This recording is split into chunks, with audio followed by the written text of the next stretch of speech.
ओम विश्वानिदेव सवितरदुरितानि पराशुभ जेदभद्रन्तन्न आशुभ। संसारभरि कार्यक्रम वास्तुशास्त्रलाई प्रत्यक्ष प्रसारणको माध्यमबाट हेर्नुहुने सम्पूर्ण दर्शक महानुभावलाई हार्दिक नमस्कार। दशमित कार्यक्रम वास्तुशास्त्र तपाईहरुको आफ्नो शास्त्र हो, आफ्नो ज्ञानको विषय हो, आफ्नो साधनाको विषय हो र आफूले बुझ्न चाहने विषय पनि हो र प्रत्येक व्यक्ति तत्त्व पदार्थलाई एक अर्कासँग अनुनासिक सम्बन्ध स्थापित हुने ज्ञान हो वास्तुशास्त्र। प्रकृतिसँग मानव जीवनको प्रत्यक्ष तालमेलको शास्त्र हो वास्तुशास्त्र। यसका साथसाथै यो कार्यक्रममा यहाँहरूले आफ्नो जिज्ञासा राख्न चाहनुहुन्छ भने दुईटा नम्बरहरू प्रत्यक्ष प्रसारणका रहेका छन्। यी दुईटा नम्बरहरू तपाईको टेलिभिजनका भित्तामा आउने गर्दछन्। त्यो टेलिभिजनका भित्तामा आउने दुईटा नम्बरहरूमा फोन गरेर आफ्नो जिज्ञासा राख्न सक्नुहुनेछ। दर्शकवृन्द, यो कार्यक्रममा तपाईका जिज्ञासालाई हामी प्रत्यक्ष प्रसारणको माध्यमबाट निरन्तर रूपमा देखाइरहेका छौँ, किनकि यो कार्यक्रममा घर घडेरी जग्गा जमिन भूमि साथसाथ निर्माणका विविध आयामहरूलाई हामी लिएर चर्चा गरेका छौँ। निर्माणका विभिन्न आधारहरू भनेको पृथ्वी, जल, तेज, वायु, आकाश, पाँच तत्त्व, मन, बुद्धि, चित्त आदिलाई प्रभाव पार्दछ। प्रकृतिका सारा गुण धर्मले मानिसलाई प्रभाव पार्दछ। त्यसमा रङको प्रयोग, साथसाथै सुन्दर आकृतिहरू, चित्रको प्रयोग, रङको प्रयोग, माटोको स्वाद सुगन्ध, यसका साथसाथै विविध आयामहरू छन्। यसका साथै अर्को पक्ष छ दर्शकवृन्द, माटोको बनावट, माटोको गतिशीलता र माटोमा उर्वरा शक्ति बडो महत्त्व रहन्छ। माटोको उर्वरा शक्तिको प्रभाव पनि। यसका साथसाथै मानव जीवनलाई चाहिने मूलभूत आवश्यकतामा श्वास प्रश्वासको गतिलाई गतिशील बनाउनको लागि पर्यावरणीय दृष्टिकोणबाट हामीलाई चाहिन्छ पर्यावरण वास्तु। पर्यावरण वास्तु स्वतन्त्र विषय हो दर्शकवृन्द। पछिल्लो समय हामी निर्माणका सन्दर्भमा विविध चर्चाहरू गऱ्यौँ। हामीले मन्दिरको वास्तु, देवालयको वास्तु, गौशालाको, साथसाथै घरको, आवासीय भूमिहरूको, नगरको वास्तुको बारेमा हामीले हाम्रा यी श्रृङ्खलाहरूमा, वास्तुशास्त्र श्रृङ्खलामा हामीले विविध चर्चा गऱ्यौँ। र एउटा नयाँ शास्त्रमा भएको एउटा महत्त्वपूर्ण विषय छ पर्यावरण वास्तु। पर्यावरण वास्तुमा यस्तो विषय छ दर्शकवृन्द, जसले मानव जीवनलाई, सम्पूर्ण प्रकृतिलाई सम्मान गर्ने, वनस्पति, औषधि, लता, गुल्महरूलाई सम्मान गर्ने, प्रकृतिमाथि हाम्रो जुन अनुनासिक सम्बन्ध छ एक अर्काप्रति, प्रकृतिका सारा अवयवमा हाम्रो जुन सम्बन्ध छ, त्यो सम्बन्धको आधार यसरी स्थापित हुन्छ। तसर्थ दर्शकवृन्द, प्रकृतिका विविध आयामहरूमा स्थापित हुने जुन आयाम छ, त्यो भनेको प्रकृतिसँग रहने अवयव र हाम्रो शरीरको गतिशीलतासँग एक अर्कामा ती सम्पूर्ण आयाममा जोडिएका छन्। हाम्रो आँखाको हेराइ, नाकबाट लिने सास प्रश्वासको गति, श्वास प्रश्वासको भित्री बाहिर हुने तह र कानबाट बाहिरबाट ध्वनि आउने, कानभित्रबाट कान बाहिरबाट अथवा बाहिरी प्रकृतिबाट आउने कानमा आउने ध्वनि, जिब्रोमा प्राप्त हुने स्वाद, साथसाथै शरीरको पञ्च ज्ञानेन्द्रिय, पञ्च कर्मेन्द्रिय, पञ्च प्राणले अनुभूत गर्ने विषय सारा प्रकृतिसँग तालमेल मिलाएर बसेको छ। त्यसै गरेर नि वास्तवमा यो पर्यावरणीय वास्तु पनि त्यस आधारमा स्थापित छ, जुन आधार भनेको प्रकृतिसँग मानव जीवनको तालमेलमा यो वनस्पति औषधिहरूसँग, श्वास प्रश्वासको गतिसँग, 49 प्रकारका वायुसँग प्रत्यक्ष तालमेलको विज्ञान र विधा हो वास्तुशास्त्र। पर्यावरण वास्तुमा पर्यावरणका विविध आयामहरू छन् दर्शकवृन्द। वनस्पतिहरूको वनमा पाउने औषधि, वनस्पति, लता, गुल्म आदि गरेका विविध प्रकारका वनस्पतिहरू छन्, जो ज्याह फलिनिर ज्या अफला अपुख्वा ज्याश्च पुष्पिणीः भनेर वेदमा भनिएको छ। ज्या अफला जो फल्दछन्, सिधै फल्दछन्, जो फुलेर फल्दछन्, जो सिधै फल्दछन्, साथसाथै जो बीज अङ्कुरित भएर फल्दछन् र जो फल्दैनन्। यी वनस्पतिहरूलाई 3 भागमा विभाजन गरेको छ। एउटा पुरुषकारक वनस्पति भनिन्छ। पुरुषकारक वनस्पतिका रेसाहरू समान रूपमा दायाँ बायाँ बढेका हुन्छन्, साथसाथै त्यसका कोशिकाहरूमा पुरुषत्व भाव देखिन्छ। यसका साथै त्यो सिधै फल्दछ।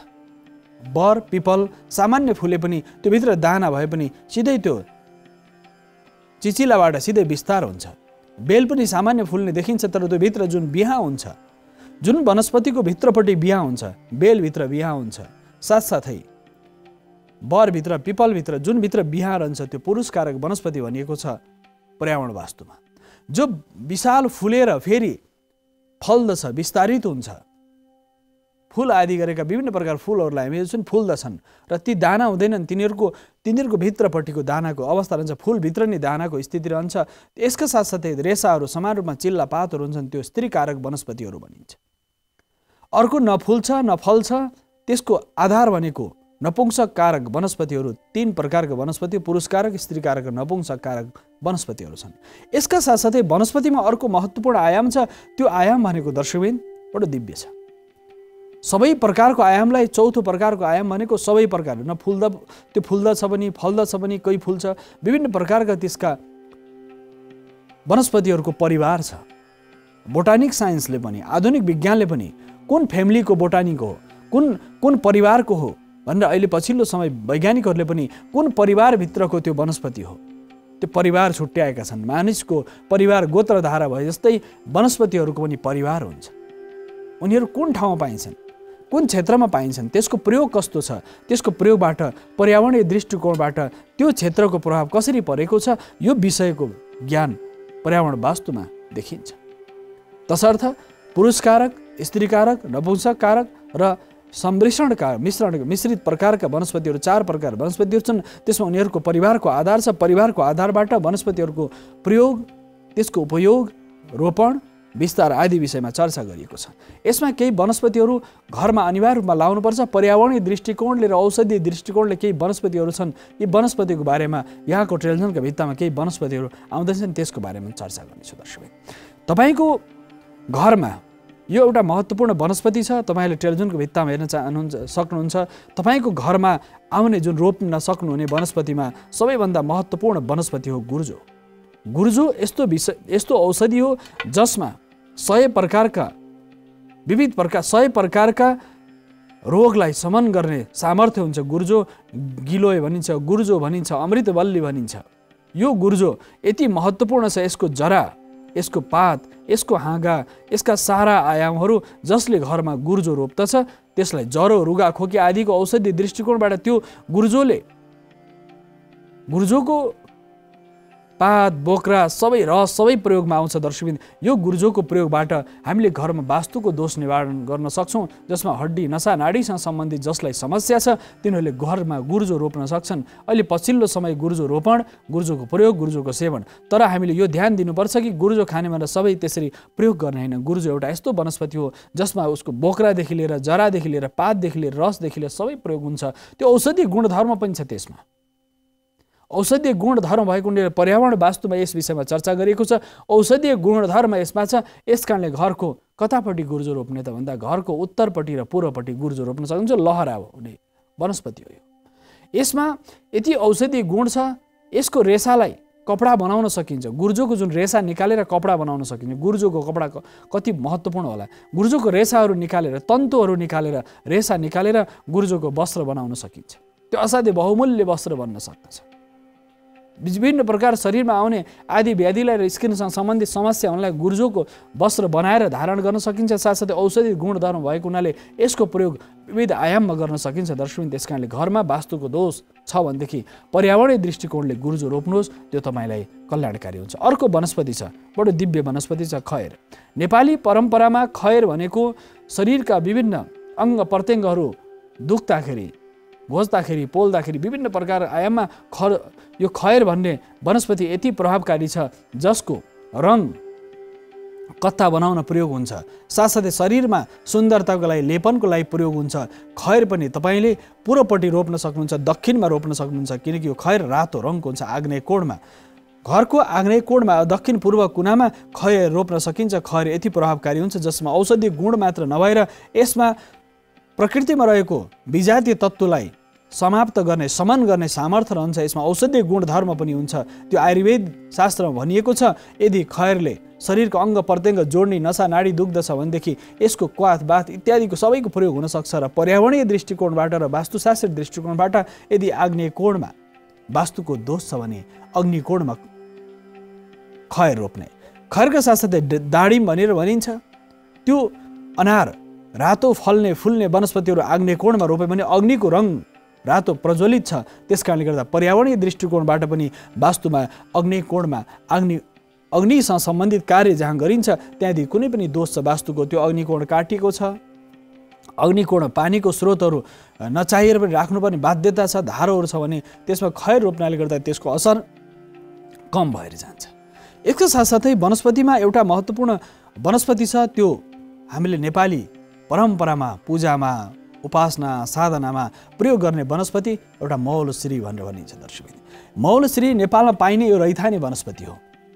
खैर नेपालमा पाइने रैथाने वनस्पति हो। यसका साथसाथै गुर्जो पनि नेपालको रैथाने वनस्पति हो। यसका साथै अर्को पक्ष छ मौलश्री। यो पूजामा प्रयोग हुन्छ। यसका फलका सम्पूर्ण फल फूल, यसको लता गुल्म बोक्रा सबै प्रयोग हुन्छ। घरमा जसले मौलश्री लाउँछ सन्तति वृद्धिमा बडो सहयोग पुर्याउँदछ। जसको बालबच्चा सन्तान भइरहेका छैनन् भनेदेखि त्यस्ता व्यक्तिको लागि मौलश्रीको पुष्पले भगवान नारायण र लक्ष्मीको अर्चन गर्यो, भगवान नारायणको अर्चन गर्यो भनेदेखि त्यसको परिणामले उसको नपुंसकता हटेर जान्छ। यसको बीजको जति पनि यसको बीज छ, बीजको जुन दानाहरूको प्रयोग गरिन्छ। यसकारणले दर्शकवृन्द, यो वास्तुशास्त्रीय दृष्टिकोणबाट वायव्य कोणमा यदि दोष छ, दक्षिण पश्चिममा कुनै पनि दोष छ भने, वास्तुको दोष छ भने मौलश्री आदि गरेर वनस्पतिहरू तपाईँले रोप्न सक्नुहुन्छ, जसको प्रभाव र प्रतापले तपाईँको स्वास्थ्यमा हुने अप्ठ्यारोपन साथसाथै परिवारमा नपुंसकता, सन्तान वृद्धिमा कुनै व्यवधान छ भनेदेखि यस्तो प्रकार वनस्पति रोपणले पर्यावरण वास्तु भनिएको छ ती कुनाहरूमा, त्यो भागमा दक्षिण पश्चिमको भागमा मौलश्री आदि गरेको वनस्पति रोप्दाखेरि धेरै वनस्पतिहरू छन्। दर्शक, मैले केही वनस्पतिहरूको बारेमा यहाँ चर्चा गरिरहेको छु। यो वनस्पतिहरूको रोपणले सारा वास्तुको दोष, दक्षिण पश्चिममा हुने वास्तुको दोष भनी समन भएर जान्छ। अब वनस्पतिहरूमा दिव्यता यस अर्थमा हुन्छ त्यसको जरा, त्यसको काण्ड, पात, बोक्रा साथसाथै फूल फल सबै औषधीय गुणमा प्रयोग हुन्छ। अब अश्वगन्धाको प्रयोग पनि कसरी गरिन्छ भने दर्शकवृन्द, त्यो मौलश्री जस्तै अश्वगन्धा भन्ने एउटा वनस्पति हुन्छ। बाहिरको पात यदि पिसेर तपाईँ धुलो बनाएर खानु भने तपाईँ दुब्लाउनुहुन्छ, एउटै वनस्पति छ। तर यदि तपाईँको त्यसको जरा यदि खानुहुन्छ भने तपाईँ मोटाउनुहुन्छ। एउटै वनस्पतिमा दुईटा गुणधर्म हुन्छ। अश्वगन्धा भनेर भनिन्छ, अश्व भनेको घोडालाई भनिन्छ। त्यो अश्व जस्तो मानिसमा त्यो अश्वको जस्तो बल आउँछ, घोडाको जस्तो शक्ति आउँछ मानिसमा। नपुंसकता आदि गरेको विभिन्न प्रकार समस्याहरू छन्, पुरुषत्व स्त्रीत्व भाव यदि कमजोर छ भनेदेखि ती व्यक्तिहरूलाई विशेष गरेर अश्वगन्धाको प्रयोग गरिन्छ। जसलाई दुब्लाउनु छ त्यो अश्वगन्धाको पात चियाको रूपमा प्रयोग गर्ने मानिस बिस्तारै दुब्लाउँदै जान्छ। शरीरमा रहेको फ्याटको मात्रा घट्दछ भने यदि त्यसको जरालाई धुलो बनाएर चूर्ण बनाएर खायो भने मानिसको शरीर पुष्ट हुन्छ, दूधमा मिलाएर मिश्री पानीमा आदि मिलाएर। किन भन्दा पर्यावरणीय दृष्टिकोणले हाम्रा पुर्खाहरूले एउटै वनस्पतिमा भएका प्रत्येक गुणधर्मको बारेमा चर्चा गरे। दर्शक, तसर्थ पश्चिमपट्टिको भागमा या इशान कोणमा, उत्तर पूर्व इशान कोणमा तपाईँले अश्वगन्धा रोप्न सक्नुहुन्छ, जसको प्रभाव मौलश्री दक्षिण पश्चिम अनि उत्तर पूर्वमा अश्वगन्धा रोप्न सकिन्छ, जसले अश्वगन्धाको प्रभावले हाम्रो शरीरमा हुने आदि व्याधिलाई समाप्त गर्छ। यसका साथसाथै पर्यावरणीय दृष्टिकोणले पनि तपाईँलाई सहयोग पुर्याउँदछ। यी वनस्पतिहरू हामीले अनिवार्य रूपमा गमलामा पनि रोप्न सकिन्छ। यस विषयमा त चर्चा गर्नेछु। रोप्ने क्रमहरूको बारेमा, कुन ऋतुमा कुन प्रकारको वनस्पतिको प्रयोग गर्ने, कुन ऋतुमा के खाने, कुन ऋतुमा के नखाने, यो बडो महत्त्वपूर्ण छ। ऋतुअनुसार ऋतुचर्या भनेर भनिन्छ। दर्शक, यी वनस्पतिहरू ऋतुअनुसार यिनीहरू फल्ने फुल्ने वनस्पतिहरू, साथसाथै यिनीहरूको बात बोक्रा रस सबै प्रकारको वनस्पतिमा त्यसको प्रयोग त हुन्छ। औषधीय गुणधर्मका साथसाथै वास्तुको दृष्टिकोणले पनि यिनीहरू प्रभावकारी मानिन्छ। यसकारणले यी वनस्पतिहरूको रोपण अति महत्त्वपूर्ण मानिन्छ। यसका साथसाथै अर्को निम भनेर भनिन्छ। दर्शक, यो निम धेरै दर्शकहरूलाई निमको तितो हुन्छ अथवा गुलियो हुन्छ, पिरो हुन्छ भन्ने पनि जानकारी नहुन सक्छ। दर्शक, निमको बोट कस्तो हुन्छ भने नेपाली परम्परामा निमको प्रयोग अत्यन्त धेरै गरिन्छ। शरीरमा कुनै पनि बाहिरी स्क्रिनमा कुनै पनि प्रकार, शरीरको बाहिरी भागमा कुनै पनि प्रकारको रोग व्याधि छ भने त्यो अवस्थामा रक्तलाई प्रशोधन गर्न, रगतलाई शुद्धिकरण गर्नको लागि निमको प्रयोग असाध्य महत्त्वपूर्ण मानिन्छ। र घरमा निम कता रोप्ने भन्दाखेरि निम दक्षिणपट्टि भयो भने त्यो घरमा हकिमको काम छैन भनेर भनिन्छ। निम रोप्यो भने हकिम भनेको औषधि अथवा डाक्टरको काम छैन अरे। जुन घरमा निम हुन्छ त्यसमा हकिम आवश्यक छैन। भनाइको आशय के हो भने घरको दक्षिणपट्टिको पर्खालमा तपाईँले निम रोप्नु भने निम फल्दछ, बडो दिव्य दानाहरू हुन्छन्। यो दाना फलिसक्यो, यति तितो छ तर यसको दाना पाकिसकेपछि गुलियो हुन्छ। दर्शक, बडा दिव्यता छ। यति तितो हुन्छ, निम असाध्यै तितो हुन्छ। साथसाथै यसको रोपणको विधि, यसको पात बोक्रा जरा डाँठ, यसका साथसाथै यसका सम्पूर्ण दानाहरू पनि औषधीय गुणमा प्रयोग हुनुहुन्छ। यो फल्दाखेरि निमलाई दानालाई प्रयोग गरेर दानाबाट साना साना बिरुवाहरू टुसा उमारेर फेरि त्यसपछि रोपण गर्न सकिन्छ। यो निम औषधीय दृष्टिकोणका साथसाथै दक्षिणपट्टि हुने दक्षिणपट्टि द्वार छ भनेदेखि त्यस्तो नियमलाई प्रयोग गरेर दक्षिणपट्टिको द्वारको दोष निवारण गर्न सकिन्छ। किनकि वृक्षायुर्वेद आदि गरेका विभिन्न शास्त्रमा विष्णु धर्मोत्तर पुराणमा भनिएको छ जसको घरमा यस्ता औषधीय गुणहरू भएका रहन्छन् र जसले यस्ता औषधीय गुणहरूलाई रोपण गर्दछ त्यसको 21 कुल कुनै पनि अकालमा आदि व्याधिले मृत्यु हुँदैन भनेर भनिएको छ। भनेको आशय के भन्दाखेरि यो औषधीय गुण पर्यावरणीय दृष्टिकोणबाट पनि तपाईको लागि उपयुक्त छन्। यी वनस्पतिहरूको रोपणले हाम्रो जीवनमा ठुलो रूपान्तरण आउन सक्छ दर्शक। यसकारणले सानोभन्दा सानो गमलादेखि लिएर तपाईको यदि प्रशस्त जग्गा जमिन छ भने यी वनस्पति रोपण गर्नुहोस्। पर्यावरणीय दृष्टिकोणबाट औषधीय दृष्टिकोणबाट शुभ फल प्राप्त हुन्छ। यसका साथसाथै अन्य प्रयोगमा पनि हामीले औषधि गुणको लागि पनि प्रयोग गर्न सकिन्छ दर्शक। यसका साथै पानीसँग संरक्षण गरेर यसको फुल्ने वनस्पतिहरूलाई मल खादको प्रयोग गर्नुपर्छ। कुनै पनि वृक्ष तपाईले रोप्नु भने त्यो मर्न दिनु भएन। जसरी बच्चा घरमा जन्मियो, नयाँ बालक आयो, नयाँ शिशुको आगमन भयो, यसलाई जसरी पालन पोषण गरेर तपाईले हुर्काउनुहुन्छ त्यसै गरी वनस्पति रोपेपछि त्यसलाई पालन पोषण गर्नुपर्छ। यो चर्चा शास्त्रमा भनिएको छ, पुराणमा भनिएको छ, शास्त्र आयुर्वेद आदि गरेका ग्रन्थहरूमा यसको बारेमा चर्चा गरिएको छ। यो निमको प्रयोग दक्षिणपट्टिको दोष निवारणको लागि उपयुक्त मानिन्छ। घरको अगाडि दक्षिणपट्टि निमलाई लगाउन सकिन्छ। साथसाथै पारिजात एउटा यस्तो पुष्प हो, यसको कथा, यसको प्रसङ्ग नेपालको भूगोलसँग जोडिएको छ। इन्द्रलाई साक्षात पारिजात, स्वर्गका इन्द्र पारिजातको वृक्ष, साथसाथै दुईटा कथाहरू प्रसङ्ग छन्। प्रसङ्ग यस अर्थमा छन्, लक्ष्मी कौस्तुभ पारिजात कसुरा धन्वन्तरी चन्द्रमा। समुद्र मन्थनको क्रममा 14 प्रकार रत्नहरू निक्ले, त्यसमा पारिजात गरेको पुष्प पनि निक्ल्यो भन्ने एउटा विधान। समुद्र मन्थनमा पारिजात गरेको फुल प्राप्त भयो। यसकारणले पारिजात यति दिव्य औषधि छ। ईशान कोणमा पारिजात रोप्यो भने, ईशान भने उत्तर पूर्व कुनामा पारिजातको वृक्ष रोप्यो भने वास्तुसँग सम्बन्धित दोष निवारण हुन्छ। उत्तर पूर्व कुनामा ईशान कोण काटिएको छ। ईशान कोणमा तपाईँ कुनै पनि वास्तुशास्त्री दृष्टिकोणबाट त्यो कोण दुविधामा छ अथवा त्यो कोणमा वास्तुशास्त्री दृष्टिकोणबाट कुनै समस्या छ, घरमा नागको वास छ भने, नागले दुःख दिइराखेको छ, घरमा विभिन्न प्रकार नाग दोष छ, कुनै पनि व्यक्तिलाई नागको दोष छ भने उत्तर पूर्व ईशान कोणमा, घडेरीको ईशान कोणमा उत्तर पूर्व कुनामा तपाईले पारिजात पुष्प रोप्न सक्नुहुन्छ, जसको प्रभाव र प्रतापले तपाईको शरीरमा स्वास्थ्य दीर्घायुष्य प्राप्त हुन्छ। यसका साथसाथै जुन सुगन्ध, फेरि यो सूर्योदयकालिक समयमा यो पारिजातको फुल वृक्षमा रहँदैन, त्यो श्राप परेको छ भनेर भनिन्छ। सूर्य उसले देख्यो भनेदेखि त्यो नष्ट भएर जान्छ भन्ने श्राप परेको छ भन्ने किंवदन्तीहरू छन्, कथाहरू छन्। त्यसकारणले गर्दा इन्द्र पनि पारिजातलाई लिन स्वर्गबाट आएका थिए, उनलाई बन्दी बनाएको कथा प्रसङ्ग पनि नेपालसँग जोडिएको छ। त्यसकारण नेपालको यो रैथाने वनस्पति हो पारिजात। यो वनस्पतिको प्रयोग यहाँहरूले घरमा वास्तुको दोष छ भने उत्तर पूर्व कुनामा ईशान कोणमा वास्तुको दोष निवारणका लागि ईशान कोणमा पानीको स्रोत बनाउनु भएको छ। ईशान कोणमा पानीको ट्याङ्की छ, इनार छ, पानीको स्रोत छ, धारो छ, केही पनि बनाउनु भएको छ ईशान कोणमा भने ईशान कोणमा तपाईले पारिजातको बोट धेरै ठुलो हुँदैन, पारिजातको बोट रोप्नुभयो भनेदेखि त्यो 2 देखि 3 वर्षमा फल्दछ, फुल्दछ। अहिले त कलमी गरेर छिटो फल्ने वनस्पतिहरू प्रशस्त पाइन्छ। त्यसकारणले पारिजात ईशान कोण, ईशान्य सम्पूर्ण सेतो तत्त्व, ईशानम सर्वविद्यानाम ईश्वर सर्वभूतानाम भनेर भनिन्छ। यो पारिजातको फुल तपाईले सुकाएर राख्नुभयो, कुनै पनि ज्वरो रुगा खोकीको समस्या आयो भनेदेखि पारिजातको फुलको अहिले पछिल्लो समय संसारभरि पारिजातको फुलको प्रयोग, बोक्राको प्रयोग, जराको प्रयोग, पारिजातको पात 7वटा पात मात्रै उमालेर खाँदाखेरि त्यो शरीरमा हुने आदि व्याधि समाप्त हुन्छ, ज्वरो आदिको प्रकोप समाप्त हुन्छ, शीत ज्वरोको भय समाप्त हुन्छ। यसका साथै फुल भगवानलाई अर्पण गर्दाखेरि पुष्पको विविध आयामहरू छन्। एउटा भगवानलाई अर्पण गर्ने, नाग देवतालाई सबैभन्दा प्रिय छ पारिजात पुष्प, नागलाई प्रिय मानिन्छ। सबै देवतालाई चढ्ने पुष्प हो पारिजात दर्शकवृन्द।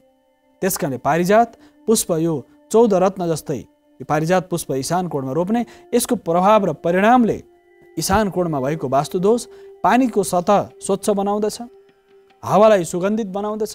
तपाईको घरमा उत्तर पूर्वबाट आउने हावाको जुन ऊर्जा छ, ऊर्जाको जुन गतिशीलता छ, त्यो घरभित्र प्रवेश गर्दाखेरि त्यो बिहानको समय जब पारिजात फुल्दछ दर्शकवृन्द, त्यो वर्षमा 2 पल्ट फुल्दछ पारिजात। ऋतुमा 2 ऋतुमा उसले आफ्नो सुगन्धहरू विस्तार गर्छ।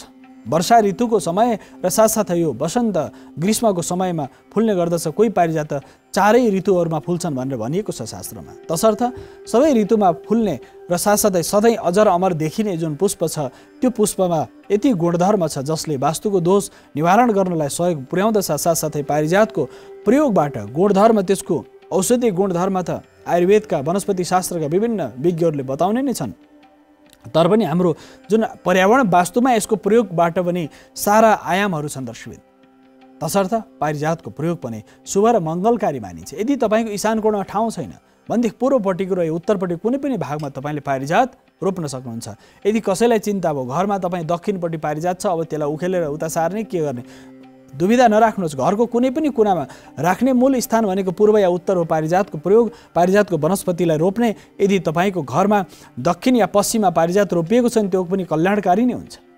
तपाईँको प्राङ्गणभित्र कहीँ पनि पारिजात रोपिएको छ, अब सानो 2 आना 3 आना 2 धुर 5 धुरमा घर बनाइएको छ भने छतमा पनि तपाईँले यो पारिजातको वृक्षलाई रोप्न सक्नुहुन्छ। छतमा पनि गमलामा राखेर रोप्न सक्नुहुन्छ, घरमा राख्न सक्नुहुन्छ। घरभित्र इन्डोर प्लान्टको रूपमा पनि कहिलेकाहीँ बाहिर निकाल्ने र घरभित्र पनि तपाईँले आफ्नो बैठक कोठामा अथवा सानो कलमीमा पाउने पारिजात पनि बैठक कोठामा राख्न सकिन्छ, जसको सुगन्ध आउँदछ। नागको मन्दिर, शिवालयको मन्दिर, भगवान शिवको शिवलिङ्ग, श्रीविग्रह अथवा नागको मूर्तिको ठाउँमा पारिजात रोपिदियो भने प्रातःकालीन समय सूर्योदयभन्दा पहिले पारिजात फुलेर त्यही वृक्ष वनस्पतिमा के हुन्छ, ती वनस्पति पात फल फुल सबै त्यहीँ देवतालाई अर्पण हुन्छ, चढ्दछ, त्यसको पुण्य तपाईँलाई प्राप्त हुन्छ। आकाशबाट झरेको जुन वृष्टि छ, पानी परेको अवस्थाको अवस्थितिमा त्यो पानी जहाँ जहाँ पुग्दछ त्यही पातहरूलाई छोएर स्पर्श गरेर जता पुग्दछ त्यो ठाउँ, त्यो भूमि शुद्ध र पवित्र हुन्छ। तसर्थ दर्शकवृन्द, पारिजातको प्रयोग, पारिजातको रोपण पनि हाम्रो लागि वास्तु शास्त्रीय दृष्टिकोणबाट शुभ र कल्याणकारी मानिन्छ। यसका साथसाथै समाजले सबैभन्दा धेरै शनि, राहु, केतु नवग्रहको शान्तिको लागि प्रयोग गरिने एउटा वृक्ष छ, जसलाई शनिको सङ्कटाको, राहुको, केतुको आदि गरेका ग्रहहरूको यदि दशा लाग्यो भनेदेखि हामी गएर पूजा गर्छौँ। शनिको 7.5 या 2.5 कुनै पनि ग्रह लाग्यो भनेदेखि गएर नीलाञ्जन समाभासम रविपुत्र यमाग्रजम छाया मार्तण्ड सम्भूतम तम नमामि शनिश्चरम। शनिको मन्त्र, शनिलाई प्रार्थना गरिन्छ, नीलाञ्जन समाभासम। हे शनिदेव, जसले 7.5 को प्रभावबाट, 2.5 को प्रभावबाट मलाई दुःख दिइराख्नु भएको छ, तपाईँ शनिदेवको प्रसन्नताका लागि म पिपलको पूजा गर्दछु। यसरी पिपल यस्तो वृक्ष हो दर्शकवृन्द, यसमा शनिबारको दिन शनि ग्रहको शनि जनित अनिष्ट शान्तिको लागि पनि पिपलको प्रयोग गरिन्छ भने पिपलको यति बहुआयामी पक्ष छ, यो कहिले पनि यसले शुद्ध अक्सिजन उत्सर्जन गर्दछ। मानिसलाई चाहिने सबैभन्दा धेरै प्राणदायिनी शक्ति, जीवन बाँच्नको लागि, जीवनलाई चाहिने सबै मानव जातिलाई चाहिने सबैभन्दा महत्त्वपूर्ण पक्ष भनेको उसलाई श्वास पहिलो आवश्यकता हो। श्वासको लागि यी वनस्पतिहरूबाट सबैभन्दा धेरै यो वनस्पतिहरू डाँडाको पिपल होस् अथवा गहिरोको पिपल होस् अथवा बाटोमा भएको पिपलको वृक्षमा यति धेरै सामर्थ्य हुन्छ।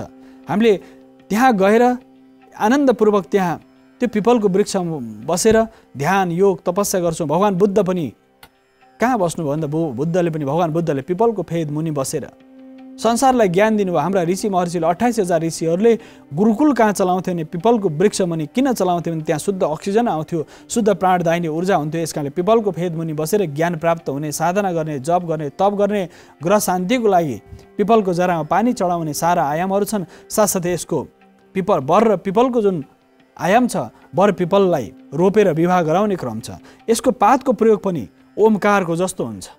यसको पातको प्रयोग पुरुषकारक वनस्पति मानिन्छ पिपललाई, बरलाई। यसको दाना सिधै यसरी फल्दछ दर्शकवृन्द। यसकारणले गर्दा पिपलको फल विभिन्न प्रकारका आँतको रोग, दाँतको रोग, पेट आन्तरिक रूपमा जुन रोग हुन्छ, रोग व्याधिलाई पाकेको पिपल यदि मानिसले ग्रहण गर्छ भनेदेखि आँतभित्र रहेको र शरीरभित्र जुन विषादी टक्सिनहरू रहन्छन् त्यसलाई प्रशोधन गरेर निकालिदिन्छ। शरीरभित्र हाम्रो खानामा विषादी गएको छ भने बर पिपलको दाना तपाईँले यदि पाउनुभयो र खानुभयो भनेदेखि वर्षभरिको सारा शरीरभित्रको विषादी सबै निक्लेर जान्छ। पाकेको पिपल, पाकेको बरको दाना अथवा त्यसलाई काँचोलाई पनि तपाईँले अचारको रूपमा, पछिल्लो समय अचारको रूपमा विभिन्न प्रकारका खाद्य प्रकारहरू बनाएर खान सकिन्छ दर्शकवृन्द। यसमा त्यो मानिसहरूले त्यत्तिकै फ्याँकिरहेको हुन्छ, त्यसलाई उमालेर तपाईँले अचार रूपमा खान सक्नुहुन्छ, हलुवा बनाएर खान सक्नुहुन्छ। बर पिपलको दाना त्यति प्रभावकारी हुन्छ, त्यति औषधीय गुण हुन्छ। त्यो भित्र जुन साना साना दानाहरू छन् त्यो वृहवर्धक हुन्छ, स्वास्थ्यवर्धक हुन्छ भनेर भनिएको छ। नपुंसक समन गर्ने हुन्छ बर पिपलको बीज। र साथसाथै बर पिपल रोपेर बिहा गराउने जुन प्रचलन छ, यसकाले जीवनमा कमसे कम पनि 3वटा बर पिपल रोप्यो भनेदेखि त्यसको 21 कुल चाहिँ, बर पिपल त हजारौँ वर्ष बाँच्दछ, 21 कुल त्यो सुरक्षित रहन्छ। त्यस कारणले घरभित्र बर पिपल रोप्ने कि नरोप्ने धेरैको जिज्ञासा छ दर्शकबिन, धेरै दर्शकहरूको जिज्ञासा छ। घरभित्र पिपल बर चाहिँ तपाईँले रोप्नुभयो भने पनि त्यो विस्तार भएर जान्छ, त्यस कारणले घरभित्र रोप्न, कम्पाउन्डभित्र रोप्न मिल्दैन। यदि तपाईँले गमलामा रोपेर त्यो 7 हातभन्दा अग्लो फेरि त्यसमा घरभित्र राख्न मिल्दैन। घरको कम्पाउन्डभित्र तपाईँले गमलामा राख्नुहोस्। 7 हात जुन व्यक्ति छ त्यो घरमुलीको 7 हातभन्दा अग्लो बर या पिपल घरभित्र राख्न मिल्दैन, त्यसलाई कम्पाउन्डभन्दा टाढा लगेर कतै पनि चौतारी बनाएर रोप्न सकिन्छ। र धेरै दर्शकहरूले घरमा बर पिपल उम्रिन्छ। यति यो महत्त्वपूर्ण छ, बर पिपलको दाना अत्यन्त सूक्ष्मभन्दा सूक्ष्म हुन्छ, तर विशाल वृक्ष हुन्छ पिपलको पनि बरको पनि। हामीले कुनै पनि ठाउँमा अलिक खण्डहर जस्तो भयो भने त्यहाँ बर पिपल उम्रिन्छ। चराले बिष्ट, यसमा यति शक्ति छ, चराले खाएर फेरि त्यो खाइसकेपछि चराचुरुङ्गीले खाएर त्यसको बिष्टाबाट पनि फेरि त्यो दाना कहीँ पनि उसले सामान्य चिसो पायो भने फेरि त्यहीँ उम्रन्छ। कति सामर्थ्य, त्यो पाचन तन्त्रबाट पचाउन पनि सक्दैन चराचुरुङ्गीले। यस कारणले गर्दा यति शक्ति र सामर्थ्य यसभित्र छ। यदि सृजनशीलताको लागि यदि हामीले उदाहरण उपमा दिनु पर्यो भने के भन्छु भने पिपल जस्तो अखण्ड शाश्वत कहीँ पनि ढुङ्गा फोरेर उम्रिन्छ पिपल भनेर भनिन्छ नि सृजनशीलताको आधारमा। त्यस्तै गरेर यो वनस्पति बडो महत्त्वपूर्ण मानिन्छ र शास्त्रमा बर पिपलको अत्यन्त धेरै प्रशंसा गरिएको छ। तसर्थ यी वृक्ष वनस्पतिहरू चौतारो बनाएर बर पिपललाई सँगै रोपेर विवाह गराएर देवताको स्तुति प्रार्थना गराएर बर पिपल रोप्नुपर्ने हुन्छ दर्शकबिन। तसर्थ यो लोक कल्याणकारी कार्यको लागि पर्यावरणीय दृष्टिकोणबाट त बर पिपल शमी यी 3टा वृक्षहरू असाध्यै महत्त्वपूर्ण मानिन्छ पर्यावरणीय दृष्टिकोणबाट। यसका साथसाथै सबैभन्दा नेपालमा पाइने अर्को एउटा दिव्य वनस्पति छ दर्शकबिन, त्यसलाई हामी यो वनस्पतिलाई रुद्राक्ष भनेर भन्छौँ। रुद्राक्ष नेपाली जन समाजमा रुद्राक्षको कथा, रुद्राक्षको प्रसङ्ग सबैलाई ज्ञात छ। भगवान शिवको नेत्रबाट झरेको आँसुबाट प्राप्त भएको यो वास्तवमा वनस्पति हो दर्शकबिन। यो रुद्राक्षको बारेमा चर्चा गर्ने छु। अहिले भने छोटो विश्राममा सम्मुख आइसकेको छु। विश्रामपछि पुनः म रुद्राक्षको उत्पत्ति कथा, यसका साथसाथै यसको प्रयोगको बारेमा चर्चा गर्नेछु दर्शकबिन। अहिले भने यो छोटो विश्राम।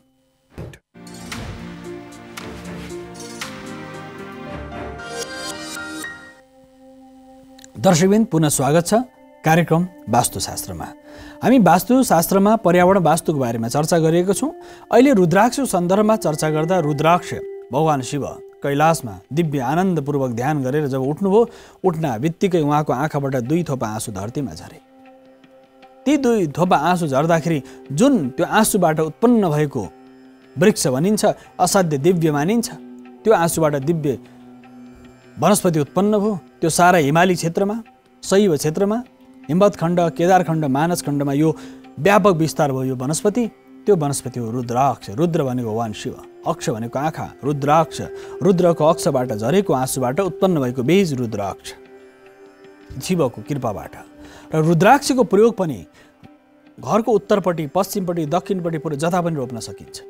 किनकि यो धेरै अग्लो हुने भएको हुनाले, अलिक कफल्ला हुने भएको हुनाले रुद्राक्ष रोपिसकेपछि लडेर यदि घरलाई क्षति पुर्याउँछ भने घरभन्दा अलिक टाढा रोप्नुपर्छ। कम्पाउन्डभित्र रुद्राक्ष लाउनु भएको छ भने यसको पनि सबैभन्दा आज दुनियाँमा शक्तिशाली एउटा वनस्पति छ भने त्यसमा यति धेरै ऊर्जा छ। यसको प्रत्येक मुखहरू हुन्छन् दर्शकबिन। यस्तो यो जुन रेसा हुन्छ दर्शकबिन, यस्तो रेसा बसेकोलाई मुख भनेर भनिन्छ। 1 मुखी, 2 मुखी, 3 मुखी, 4 मुखी, 5 मुखी गरेर यो त 46-47 मुखीसम्म पाइन्छ। यसका साथसाथै यो 1 मुखी रुद्राक्षको आधार भनेको यस्तो एउटा सिधा एउटा मुख मात्र हुन्छ, अरू कुनै पनि मुख हुँदैन, यसलाई 1 मुखी भनेर भनिन्छ। यस्तै पर 3 मुखी, 5 मुखी, 7 मुखी, 10 मुखी आदि विभिन्न प्रकारका मुखहरू हुन्छन्। मुख अनुसार त्यसमा देवताको वास हुन्छ। पर्यावरणीय दृष्टिकोणबाट र विशेष गरेर कृषकहरूलाई पनि जीवनमा यदि रुद्राक्षको बिक्रीबाट मान्छे आज आर्थिक रूपमा व्यापक सम्पन्न भएका छन्, कृषकहरू सम्पन्न भएका छन्, उचित मूल्य पाएका छन्। यसका साथसाथै यसको व्यावसायिक खेती पनि भएको छ रुद्राक्षको। र पर्यावरण वास्तुमा पनि यसको रोपणले, यसको जरा, यसको पात, यसको बोक्रा, यसका साथसाथै यसको दाना सबैभन्दा महत्त्वपूर्ण मानियो। रुद्राक्षको दानाभन्दा बाहिरीको जुन बोक्रा छ त्यो चर्म रोग आदि गरेका विभिन्न रोगहरूलाई समाप्त गर्दछ। साथसाथै त्यो पाकिसकेको रुद्राक्षको दाना अलिकति टर्रो खालको हुन्छ र त्यसको बोक्रा तपाईँलाई गुलियो हुन्छ दर्शक।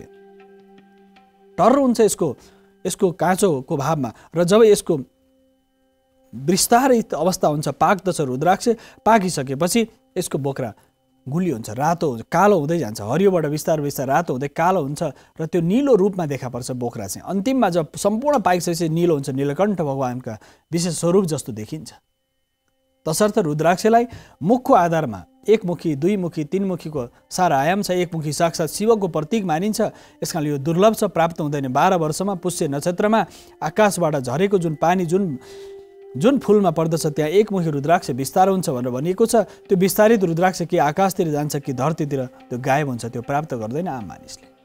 कतै कथम कथाजित कसैले प्राप्त गरे पनि त्यो मानिस कि त्यो भयङ्कर ठुलो योगी हुन्छ, कि त त्यो सम्पूर्ण रूपमा रोगी हुन्छ, कि त्यो भोगी हुन्छ। सम्पूर्ण ऐसो आराम पनि मिल्न सक्छ भने त्यो विशाल एकमुखी रुद्राक्ष प्राप्त गरेर डरलाग्दो रोग लागेर रोगी पनि हुनसक्छ। 3टा आयामहरू हुन्छन्। त्यस कारणले यस्ता प्रकार वनस्पति पछाडि लाग्नु हुँदैन। धेरै मानिसहरूले एकमुखीको चर्चा गर्छन्, तर एकमुखी जो अप्राप्य छ, जो दुर्लभ छ, त्यसको पछाडि लाग्नु मूर्खता हुन्छ दर्शक। तसर्थ हामीले प्राप्त गर्ने सबै रुद्राक्षमा शक्ति त समान हुन्छ, तर मुख अनुसार भिन्न भिन्न स्वभाव छ। एकमुखी रुद्राक्ष साक्षात् भगवान शिवको प्रतीक मानिन्छ भने दुईमुखी रुद्राक्ष भगवान शिव र पार्वतीको शक्ति हो। दुईमुखी रुद्र एकमुखी जस्तै शक्तिशाली मानिन्छ, दुईमुखी शिव र पार्वतीको शक्ति मानिन्छ। तीनमुखी रुद्राक्षलाई साक्षात् अग्निको प्रतीक मानिन्छ भने चारमुखी रुद्राक्षलाई ब्रह्माजीको शिरको जस्तो 4 मुखी भएको हुनाले ब्रह्माजी कार्तिकको शिर आदि गरेको सृष्टि र सृजनशीलतासँग सम्बन्धित, प्रज्ञा र चेतनासँग सम्बन्धित मानिन्छ 4 मुखी रुद्राक्ष धारण गर्दाखेरि।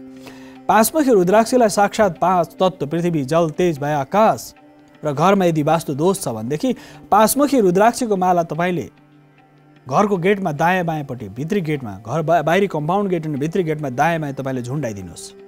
पर्दाको रूपमा प्रयोग गर्न सकिन्छ रुद्राक्षलाई। रुद्राक्षको धारणको बडो दिव्य विधान छ। मालाहरू बनाएर तपाईँलाई अनिद्राको समस्या छ अथवा तपाईँले तर्साउने हुन्छ, सपना राम्ररी देख्नुहुन्न, निद्रा पर्दैन भने तपाईँको चारपट्टि, पूर्वपट्टि, दक्षिणपट्टि, उत्तरपट्टि, पश्चिमपट्टि 4 कुनामा लामा लामा रुद्राक्ष 108 दानाको 5 मुखी रुद्राक्ष, त्यो 108 दानाको मालालाई 4 कुनामा तपाईँले जब झुन्डाइदिनुहुन्छ त्यो पर्खालमा तपाईँको निद्रा पनि आनन्दको आउँछ र कुनै पनि बाहिरी विजातीय सपनाहरू देखिँदैन। तर त्यो रुद्राक्ष ल्याएर सिधै झुन्डाउने त प्रशोधन गर्नुपर्छ, माला सिद्धि गर्नुपर्छ।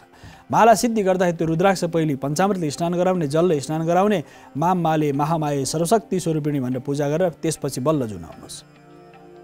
त्यो पञ्चामृतले स्नान गरेर, जलले स्नान गरेर त्यो मालालाई एकपल्ट सफा गरेर त्यसपछि तपाईँले झुन्डाउनु, माला प्रशोधित हुन्छ, त्यसले शक्ति र ऊर्जा त्यसमा प्राप्त हुन्छ दर्शक। तसर्थ बजारबाट सिधै ल्याएर झुन्डाउनेलाई प्रशोधन गरेर त्यसलाई पूजा गरेर शक्ति धूप बत्ती देखाएर त्यसपछि तपाईँले झुन्डाउनुहोस्। 4 दिशामा कुसपनाहरू, दुर्सपनाहरू, विभिन्न प्रकारका अप्ठ्यारा भावहरूबाट बाल अरिष्ट योग आदि छ भने त्यस्तो समन हुन्छ भनेर भनिन्छ रुद्राक्ष। यसका साथै 5 मुखी रुद्राक्ष सन्दर्भ साक्षात् पशुपतिनाथको देश भएको हुनाले यहाँ 5 मुखी प्रशस्तै पाइन्छ दर्शक। साक्षात् भगवान पशुपतिनाथ हुनुहुन्छ। शास्त्रमा भनिएको छ पशुपतिनाथको दर्शन गर्न सक्नु भएन भने त्यो 5 मुखी रुद्राक्षको दर्शन गरे ओम नमः शिवाय भन्यो भने तत्सम्बन्धित पुण्य फल प्राप्त हुन्छ भनिएको छ। 6 मुखी रुद्राक्षलाई साक्षात् कार्तिकेयको प्रतीक भगवान स्कन्द कुमार कार्तिकेय आदि गरेर देवका सेनापतिको रूपमा कार्तिकेयलाई मुर्गन भनिन्छ। कार्तिकेयलाई विशेष गरेर उनको प्रतीक मानिन्छ, कृतिकाको प्रतीक मानिन्छ। यस कारणले गर्दा 6 मुखी रुद्राक्ष शक्तिशाली मानिन्छ। 7 मुखी रुद्राक्ष साक्षात् सप्त मातृकाको प्रतीक मानिएको हुनाले मातृकाको पूजा भने 7 मुखी गर्न सकिन्छ भने 8 मुखी रुद्राक्ष अष्टविनायक, अष्टसिद्धि, अष्टभैरव, अष्टनारायणको प्रतीक हो। अष्ट प्रकृतिको प्रकृति भएको हुनाले 8 मुखी रुद्राक्ष अष्टसिद्धि प्राप्तिका लागि 8 मुखी रुद्राक्ष धारण गरिन्छ। 9 मुखी रुद्राक्ष सूर्य चन्द्र आदि गरेका ग्रह नवग्रहको दोष शमनको लागि, साथसाथै नवदुर्गाको कृपा प्राप्तिको लागि 9 मुखी रुद्राक्ष धारण गर्न सकिन्छ। 10 मुखी रुद्राक्ष साक्षात् 10 दिशाको प्रतीक हो। पूर्व, पश्चिम, उत्तर, दक्षिण, आग्नेय, नैऋत्य, वायु, ईशान, धरती र आकाश, यो 10 दिशाको प्रतीक। साथसाथै सशक्त सामर्थ्य हुन्छ 10 मुखी रुद्राक्षमा। 11 मुखी रुद्राक्षमा साक्षात् एकादश रुद्रको भाव हुन्छ। रुद्र शक्ति नित्य नित्य विराजमान हुनुहुन्छ र पर्यावरणीय दृष्टिकोणबाट पनि सारा रुद्राक्षको रोपण विस्तारण असाध्य महत्त्वपूर्ण मानिन्छ। 11 मुखी रुद्राक्ष एकादश रुद्रको प्रतीक हो। भगवान शिवको दर्शन गरे बराबरको फल प्राप्त हुन्छ। 12 मुखी रुद्राक्ष द्वादश आदित्यको प्रतीक मानिन्छ। द्वादश प्रकार सूर्यको शक्ति र सामर्थ्य त्यसमा हुन्छ। तसर्थ 12 मुखी रुद्राक्ष, 13 मुखी रुद्राक्ष साक्षात् इन्द्रको प्रतीक, 14 मुखी रुद्राक्ष साक्षात् हनुमानको प्रतीक, 15 मुखी रुद्राक्ष साक्षात् अनन्त नारायण शक्तिको प्रतीक र 16 मुखी रुद्राक्ष षोडश मातृकाको प्रतीक भनेर यसरी रुद्राक्षको व्यापक प्रत्येक मुखहरूमा देवताको वास हुन्छ भनिएको छ दर्शकवृन्द। यसका साथसाथै वास्तु दोष निवारणको लागि र साथसाथै शरीरमा कुनै प्रकारको प्रेसर, सुगर आदि गरेर बिमारीहरू छन् भने पनि रुद्राक्ष माला धारण गर्दाखेरि तपाईँको शरीरमा रुद्राक्ष माला छ भनेदेखि यदि तपाईँ कुनै पनि रूपमा कुनै समस्या पर्नु भने त्यो भगवान साक्षात् शिवलोक प्राप्त गर्न सक्छ। मानिसको यदि गलामा रुद्राक्षको माला या रुद्राक्ष दाना मात्र छ र उसको मृत्यु भयो भने ऊ साक्षात् शिवलोक प्राप्त गर्छ, शिवगणहरू आएर लिएर जान्छन् भनेर भनिएको छ। त्यसकारण रुद्राक्ष जीवनमा अनिवार्य रूपमा धारण गर्नुपर्छ। यो रुद्राक्षको वास्तु दोषसँग निवारणसँग सम्बन्धित छ। तसर्थ ठुलो यदि तपाईँको कम्पाउन्ड छ भने वरिपरि रुद्राक्ष लाउनुहोस्। रुद्राक्षको प्रभावले तपाईँले प्रभाव पार्दछ। रुद्राक्षको वृक्ष वनस्पति औषधिले वास्तवमा हावामा रहेको विजातीय तत्त्वलाई प्रशोधन गर्छ र मानिसलाई चाहिने जो सकारात्मक ऊर्जा नित्य निरन्तर हामीले पाउन सक्छौँ। तसर्थ रुद्राक्षको एउटा बडो महत्त्वपूर्ण आयाम छ दर्शकवृन्द। यसका साथसाथै समी 2 प्रकारको हुन्छ दर्शकवृन्द। यो समी शिरीष पनि भनिन्छ। त्यो समी शिरीष एउटा नेपालमा पाइने निलो शिरीष एउटा हो। यसका साथसाथै भारतका राजस्थान आदि गरेका ठाउँहरूमा समी एउटा वृक्ष वनस्पति छ। नेपालमा पाइने समी र उता पाइने समीमा केही भिन्नता छ। यो समी नेपालमा पनि पाइन्छ। यो निलो फुल्दछ। यो साक्षात् शक्तिशाली मानिन्छ। यो समीको प्रयोग पनि घरको उत्तरपट्टि, पूर्वपट्टि समीलाई अथवा निलो फुल्ने भएकोलाई दक्षिणपट्टि पनि रोप्न सकिन्छ। समीलाई समी यो प्रकारको हुन्छ। नेपालमा पाइने अर्को प्रकारको समी हुन्छ बरपिपल समी, त्यो चिल्लो पातको हुन्छ, ठुलो पातको हुन्छ। यसलाई पनि समी भनिन्छ दर्शकवृन्द। यो पनि वास्तु दोष निवारणको लागि पश्चिमबाट यदि कुनै पनि वास्तुको दोष छ भने, दक्षिणपट्टिबाट वास्तुको दोष छ भने त्यसको दोष निवारणको लागि र दिक्पालको रूपमा, क्षेत्रपाल रूपमा, रक्षकको रूपमा यी वृक्ष वनस्पतिहरूलाई मानिएको छ। तसर्थ वास्तु दोष निवारणको लागि यी वनस्पतिहरू असाध्य महत्त्वपूर्ण छन्। यसको फुल, यसको पात, यसको बोक्रा, यसको जरा सबै प्रयोग हुन्छ दर्शकवृन्द। भगवानलाई जसले नित्य निरन्तर यो समी अर्पण गर्छ, पूजा गर्छ, त्यसको शोक समन हुन्छ। समयति रोगान दुःखान सर्वान समयति भनेको रोग, दुःख, कष्ट सबै समन हुन्छ। यो वास्तवमा दुःखलाई, शोकलाई, कष्टलाई, सारालाई समन गर्दछ त्यो समी हो। र अमला भनिन्छ। मलम नाशयति अमला, जसले मललाई नाश गर्दछ, कल्मसलाई नाश गर्दछ। अमला, समी आदि वृक्ष वनस्पतिहरू र हाम्रो नेपालको जुन रैथाने परम्परा छ, माघ महिनामा विशेष गरेर मङ्सिरदेखि माघको बिचमा फागुन छ, मङ्सिरदेखि फागुनको जुन बिच छ, यी महिनाहरूमा वनभात खाने चलन छ। वनभात खाने चलन कसरी आयो भन्दाखेरि हामी धान रोप्ने, अहिले पछिल्लो समय त पिकनिकको कुरा आयो, वनभोजको कुरा थियो। प्राचीन कालमा हजारौँ वर्ष वनभोज, वनमा गएर भोज गर्ने, पिकनिक भनेर अहिले आधुनिक समय आए पनि हाम्रो परम्परा हजारौँ वर्षदेखि वनभोजको परम्परा थियो। वनभोजको परम्परामा अमलाको प्रयोग बडो दिव्य मानिन्छ। अमलाको फेद मुनि गएर बस्ने, त्यहाँ बसेर भोज खाने। यी महिनाहरूमा मङ्सिर महिना, पुष महिना, माघ महिना, फागुन महिना, यी महिनाहरूमा यदि अमलाको फेद मुनि गएर भोज खायो भनेदेखि त्यो परिवार सुखी रहन्छ। ती भोज खानेहरू सुख, उनीहरूको परिवारमा सुख, शान्ति, समृद्धि र सन्ततिमा वृद्धि हुन्छ। उत्साह, उमङ्ग र उत्सवको प्रभावले जे वर्षभरि कुनै पनि प्रकारको दुर्भिक्ष, दुर्घटना हुँदैन भनिएको छ। त्यसकारणले हाम्रो परम्परामा वनभोजको जुन परम्परा छ, त्यो अमलाको फेद मुनि बसेर अमलाको छेउमा, अमलाको रुखको छेउमा त्यो भोज गर्ने विधान हो दर्शकवृन्द। तसर्थ यो परम्परा बिस्तारै बिस्तारै समाप्त हुँदै गयो। जसले हाम्रो शरीरमा यो ऋतुअनुसार, ऋतुचर्या अनुसार अमलाको प्रयोग, समीको प्रयोग, यी वनस्पतिहरूको प्रयोगबाट वास्तुको दोष निवारण गर्न सकिन्छ नि घरमा पनि अमला लाउन सकिन्छ। त्यो अमिलो हुन्छ, किन लाउने भन्ने धेरै दर्शकहरू जिज्ञासा रहेको हुनाले यस विषयमा पनि चर्चा गर्न आवश्यक ठान्दछु दर्शकवृन्द। यदि अमला घरमा लागेको छ नि सारा कष्ट निवारण हुन्छ। लाउने कता? उत्तर पश्चिमको कुनामा, दक्षिण पश्चिमको कुना, उत्तर पश्चिमपट्टि, उत्तरपट्टिको भागमा अमला लाउन सकिन्छ। त्यो पानी अमलाको प्रयोग पनि छ। साथसाथै रुखमा फल्ने अमला पनि अलि विशाल रूपमा विभिन्न प्रकारको अमलाको प्रजातिहरू हुन्छ दर्शकवृन्द। यसमा पनि यो प्रजाति नेपालमा पाइने रैथाने हो, वनस्पति हो। यसमा औषधीय गुण पनि हुन्छ। शरीरको सम्पूर्ण वात, पित्त, कफ, त्रिफला भनेर छ। यो त्रिफला शक्ति, 3वटा फल अति महत्त्वपूर्ण मानिन्छ।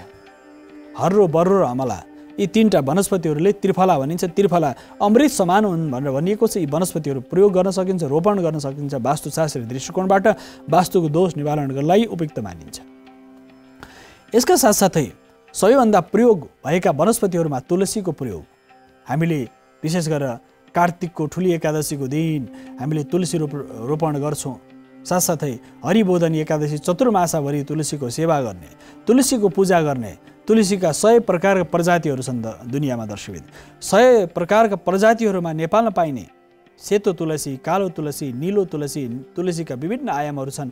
यो तुलसीको प्रयोग घरमा, जुन घरमा तुलसीको मठ राखिएको छ, तुलसीको वृक्ष राखिएको छ, त्यो घरमा साक्षात् लक्ष्मी निवास गर्दछिन्, साक्षात् नारायणको वास हुन्छ। अतिवृष्टि, अनावृष्टि आदि गरेको विभिन्न प्रकारका रोग, शोक र सन्तापबाट हाम्रो शरीरमा आउने कष्ट निवारण हुन्छ। तुलसी शालिग्रामको सेवाले जीवनमा भगवान लक्ष्मी र नारायणको कृपा प्राप्त हुन्छ। तसर्थ घरबाट बाहिर निक्लिँदाखेरि घरको दाहिनेपट्टि तपाईँले जतासुकै तपाईँको पूर्वपट्टि ढोका हुनसक्छ, दक्षिणपट्टि ढोका हुनसक्छ, पश्चिमपट्टि ढोका हुनसक्छ। ती ढोकाहरूमा जता तपाईँ घरबाट बाहिर निक्लिन्छ दाहिनेपट्टि तुलसी बनाएर तपाईँ घरबाट बाहिर निक्लिनु भने वास्तुको दोष समान हुन्छ। साथसाथै ईशान कोणमा उत्तर पूर्व पनि रोक्न सकिन्छ। तुलसीको दल राख्ने, तुलसी रोपण गर्ने, तुलसीको यो मन्जरी, तुलसीको दाना, तुलसीको वृक्ष वनस्पतिहरूमा असाध्य धेरै पवित्र मानिएको छ। यो वनस्पति यति पवित्र मानिन्छ जसमा तुलसीको जसले सेवा गर्दछ, जसले तुलसीमा जल चढाउँदछ, तुलसीको जलले दर्शन गर्छ, विभिन्न प्रकारका पाप सन्तापहरू, डरला भयानक प्रकारका पाप सन्तापहरू समाप्त भएर जान्छन् भनिएको छ। यी वनस्पतिहरूको दर्शनले पनि जीवनमा उत्साह, उमङ्ग, आनन्द, प्रेम र सद्भाव विस्तार हुन्छ।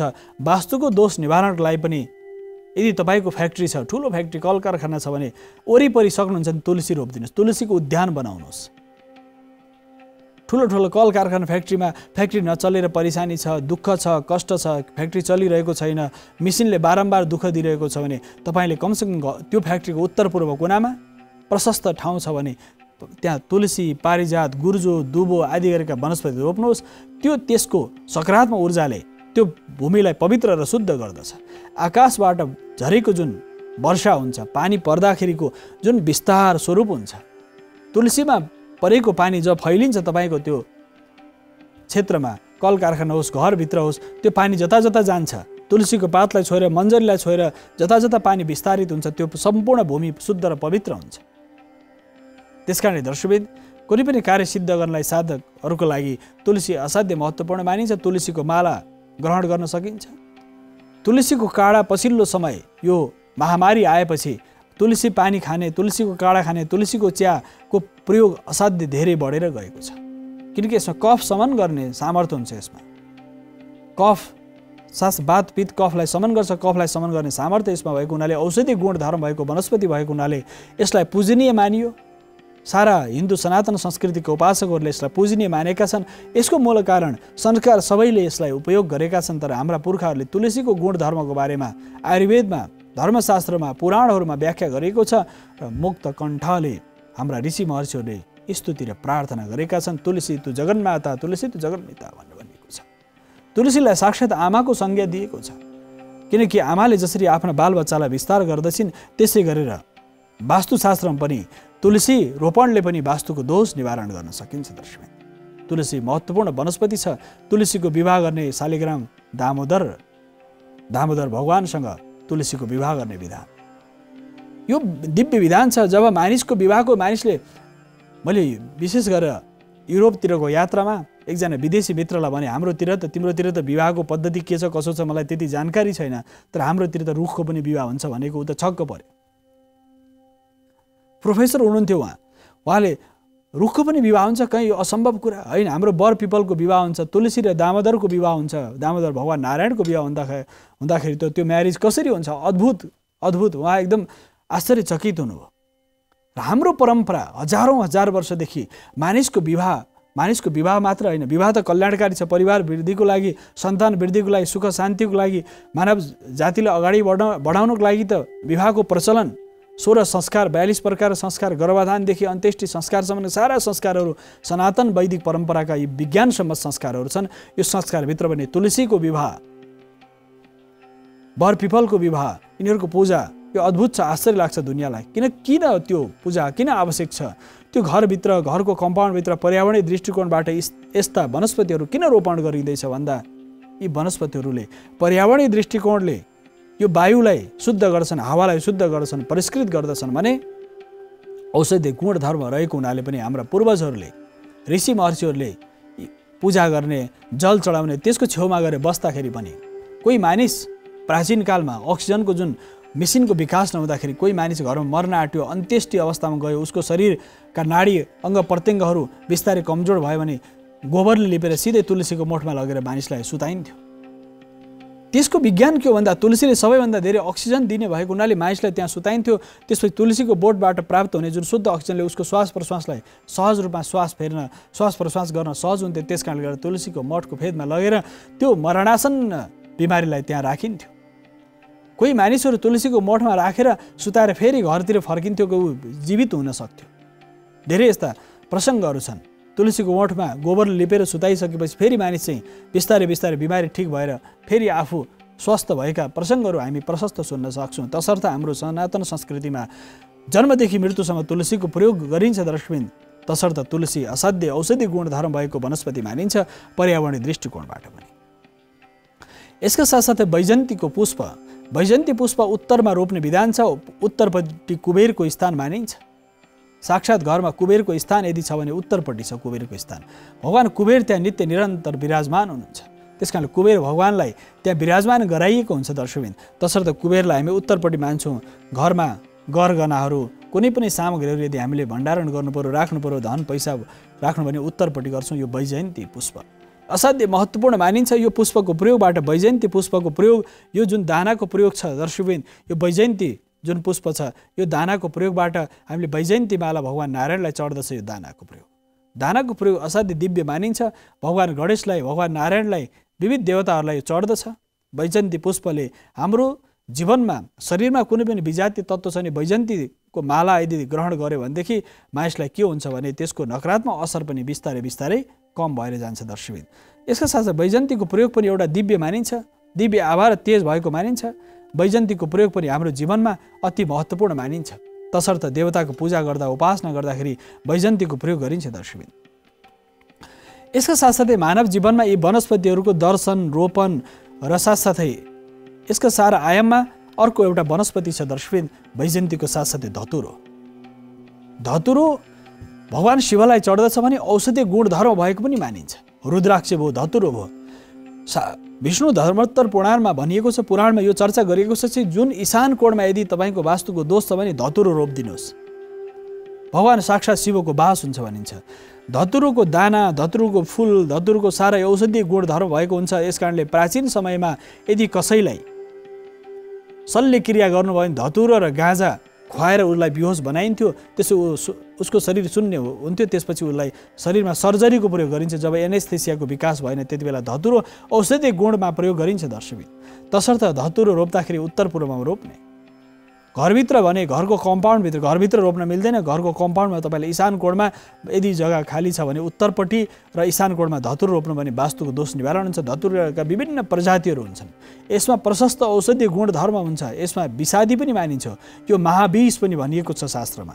तसर्थ वास्तुको दोष निवारणको लागि धतुरोको प्रयोग पनि, धतुरो रोपणले पनि तपाईँको घरको वास्तुको दोष निवारण गर्न सकिन्छ। यो भगवान शङ्करलाई चढ्दछ। यो गाँजा, भाङ, धतुरो आदि विभिन्न प्रकारका यी महाविष भनिएको छ, मन्दविष भनिएको छ। यी मन्दविषहरू त्यस्तै प्रकार रोगलाई, शरीरमा लाग्ने त्यस्तै प्रकारका रोगहरू शमन गर्नको लागि, जो मन्द प्रकारका रोगहरू छन्, त्यो मन्दाग्नि छ, मन्द प्रकार रोग शरीरमा छ भने त्यस्तो रोग शमनको लागि यस्ता प्रकार वनस्पतिहरूको प्रयोग गरेर, औषधीय गुणधर्म भएका वनस्पतिको प्रयोग गरेर वास्तु दोष निवारण गर्न सकिन्छ भने वास्तुको नकारात्मक प्रभावबाट पनि बस्न सकिन्छ। जुन ठाउँमा नागको बास छ, उत्तर पूर्वमा यदि तपाईँको घरमा नागको बास छ भने त्यहाँ धतुरो रोपिदिनुहोस्, त्यहाँ पारिजात रोप्नुहोस्। त्यो नागको दोष शमन गर्नलाई उपयुक्त मानिन्छ। त्यस कारण धतुरो र पारिजात, तुलसी र दुबो, गुर्जो, यी वनस्पतिहरू जति पनि हामीले वनस्पतिको बारेमा चर्चा गऱ्यौँ दर्शकवृन्द, प्रत्येक वनस्पतिमा भिन्न भिन्न प्रकारको गुणधर्म छ। औषधीय गुण छ, त्यसमा औषधीय प्रभाव छ, औषधीय शक्ति छ त्यसमा। त्यस कारणले गर्दाखेरि औषधीय शक्ति भएका यी वनस्पतिहरूलाई हामीले प्रयोग गर्न सक्छौँ दर्शकवृन्द। त्यसका साथसाथै नेपालमा सबैभन्दा धेरै पाइने एउटा वनस्पति छ रुद्राक्ष जस्तै, त्यो हो बेल्व वृक्ष भनिन्छ, बेल फल। बेल यस्तो वनस्पति हो जसलाई भगवती साक्षात लक्ष्मीको स्तनबाट जुन दुधको थोपा धरतीमा झर्यो, त्यो झरेको दुधको थोपाबाट बनेको उत्पन्न भएको वनस्पति भनेर भनिन्छ बेल वृक्षलाई।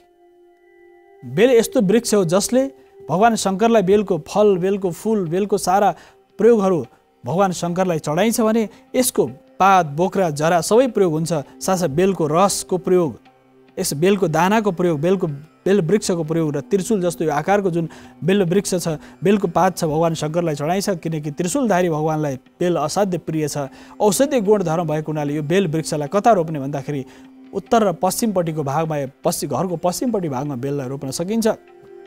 तर धेरै त्यो अग्लो हुनु हुँदैन दर्शकबिन, त्यो अग्लो हुनु भएन, त्यस कारणले त्यसलाई होचो रूपमा राखेर यस्तो प्रकार वनस्पति रोप्न सकिन्छ जसले वास्तु दोष निवारणलाई पनि असाध्य महत्त्वपूर्ण भूमिका खेल्न सक्छ दर्शकबिन। तसर्थ हाम्रो जीवनमा वास्तुको जुन नकारात्मक असर छ पर्यावरणीय दृष्टिकोणबाट, यसका साथसाथ राशि अनुसारको वनस्पतिको रोपणको विधान पनि छ दर्शकबिन। यो चर्चा त आगामी श्रृङ्खलामा हामी गर्ने नै छौँ। आज भने हामीले समग्रमा पर्यावरणीय वास्तुमा वनस्पतिहरू, केही वनस्पतिहरू जो यज्ञमा प्रयोग हुन्छन्, केही वनस्पतिहरू जो हाम्रो लागि अति उपयोगी छन् र वास्तुको दोष निवारणको लागि पनि उपयुक्त छन्, यस्ता वनस्पतिहरूको रोपणले हाम्रो जीवनमा ठुलो रूपान्तरण आउन सक्छ दर्शकबिन। तसर्थ यी वनस्पतिहरूप्रति सम्मान, यी वनस्पतिहरूको पूजा, साथसाथ दर्शन गर्नाले पनि सारा विभिन्न प्रकार रोग, कष्ट, पाप समन भएर जान्छ, सुख, शान्ति, समृद्धि मिल्छ भन्ने भाव छ। र वनस्पतिको प्रत्यक्ष दर्शनले त हाम्रो जीवनमा ठुलो रूपान्तरण आउँछ, शक्ति र सामर्थ्यको विस्तार हुन्छ दर्शकबिन। तसर्थ यो कार्यक्रमको माध्यमबाट हामी यहाँहरू जस्ता लाखौँ दर्शकहरूलाई महत्त्वपूर्ण जानकारी प्राप्त होस् भन्ने आशयका साथ दर्शकबिन यो पर्यावरण वास्तुमा पनि विविध वनस्पतिहरूको बारेमा हामी आगामी समयमा चर्चा गर्ने नै छौँ। अहिले भने कार्यक्रम वास्तुशास्त्रको निर्धारित समय सकिसकेको हुनाले छायाङ्कनमा साथ दिने मित्र, प्रविधिमा साथ दिने सम्पूर्ण साथीहरू सहित म वासुदेव कृष्ण शास्त्रीलाई आजलाई भने आज्ञा दिनुहोस्। हवस् त, नमस्कार।